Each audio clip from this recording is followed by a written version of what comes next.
Welcome back to our xHighlight tutorial. We're delving into another powerful features. Let's start by duplicating Scene 6 to animate and dimension the microwave. Now let's create measurements between planes. Simply select two surfaces, and xHighlight automatically generates the dimensions. Additionally, you can modify the style of the measurement directly from the Properties window on the right. Next, we'll duplicate the scene again to maintain the animation of the microwave. We'll repeat the same measurement process to ensure accuracy. Let's dive deeper into xHighlight's capabilities. To start, we'll duplicate Scene 6 and place it under Scene 9 for further refinement. Next, we'll navigate to the Assembly tab and highlight the lamp part. A new feature introduced in xHighlight 2024 is the part list feature. We'll activate the part list and update the description names based on the order of names in the table.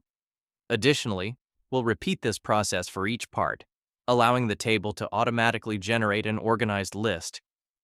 Once complete, we'll click on the part list and opt to create balloons. Then, we'll carefully position the balloons for clarity.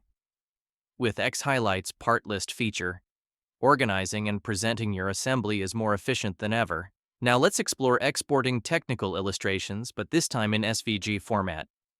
We move to the export function. Here, you have the flexibility to adjust various output settings, such as outlines, silhouettes, shadows, and more. As you can see, the output in SVG format is outstanding and clear, making it perfect for technical illustrations.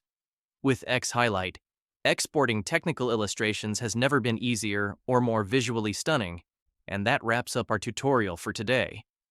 Experiment xHighlight and see the difference it makes in your projects.